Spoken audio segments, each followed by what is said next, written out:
When I tried Adventure Academia's Japanese demo in September, I had a little trouble understanding it that I thought was due to the language barrier, so when P-Cube reached out and offered a code to check out the full game in English, I jumped at it to see what this colorful world was about, and can now confirm that it's a truly unique tactical RPG experience. I mean this in the best way though, as Adventure Academia's battle system really has me sucked in, having me enjoy the fact that you can't directly control its protagonist and instead just the units around him, making protecting him in battle mixed with ranking up units a very active process, and this, combined with its overall fun atmosphere, makes for some good and unique JRPG fun. For those looking for something colorful to play, this should scratch that itch, and for those looking for a different kind of tactical RPG to play, I recommend giving this a try, as Adventure Academia: The Fractured Continent has unexpectedly sucked me into its unit pinching and dropping world.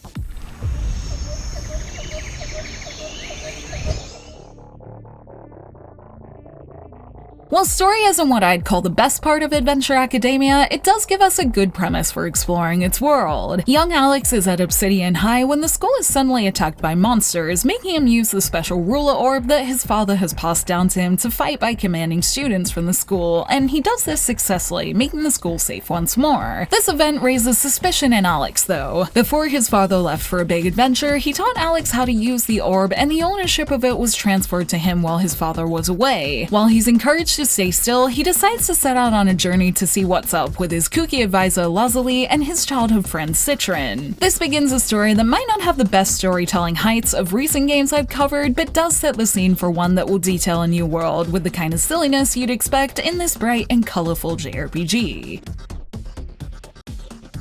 Gameplay is introduced pretty quickly in Adventure Academia that keeps it moving at a good pace, and while there was a bit of a learning curve at the beginning, as its type of tactical system isn't the most common, it made for a very unique tactical experience that I don't think I've tried anything like before. In a twist on putting your units onto the field, Adventure Academia has you adorably pinch and drop them where you need to go, but instead of being a tactical JRPG that moves by turn, everything moves in real time, meaning you have to think fast and pinch units where you need them to go to protect Alex, who can't fight by himself. Looking at it, at first it can feel like the auto battle of a smartphone game, but as you keep playing, things get pretty involved that made me appreciate it being on consoles and on that bigger screen. Because Alex moves to where you tell him to go and the units follow him, it's up to you to make sure that the units are in front protecting, bringing in the pinching and dropping action. And there's also a ranking system for your units that adds a lot of depth in decision making as the clock keeps ticking and the field keeps moving. For example, once you've built up some MP, you can rank up Alex to raise the MP cap and recovery rate, but your units get stronger every time you rank them up too that costs MP. So there's decision making required in who to rank up at the best time and when to use skills, all while keeping an eye on Alex that has the decision making I like in tactical RPGs, but in a new and refreshing way. Additionally, while there are quite a few to choose from, there is still a limited amount of units to place and add to your party outside of battle, and while you can add new units to your party anytime between battles, you still need to level them up and get good equipment for them that has you needing to think carefully about who to put in to get the most out of your 6 chosen units in battle. There are also upgrading systems for each unit set of unique traits and weapons that means there's plenty to manage in terms of money and SP too. And with the fact you get random loot after each battle and from treasure chests, I always found myself very excited when I got something good, as it upped my chances of being able to protect Alex successfully next time. With a limited amount of units you can have on the field per rank, and especially healers to use, along with the importance of keeping Alex alive, I initially wondered if this game was poorly designed and needed more control of attacks and party members, but the goal of protecting a sole party member with limited attacks and units to use is where I think Adventure Academia feels so fun. I played for longer than I intended, enjoying thinking up where to put Alex on the field and where best to pinch and put my characters around him, and even when I lost, playing around with my unit's equipment and grinding felt pretty rewarding, as it meant I was improving using these limitations. So I think the amount of tactics everything has when put together makes for a fun experience rich in strategy. The best part is that it's not a common type of tactical game that makes its odd little system feel special and like one I can only play within its world, so I'd say Adventure Academia's first few hours and unique systems definitely did its job of making me want to keep playing this game, and with its weird and wonderful systems, I hope I get to do so more soon.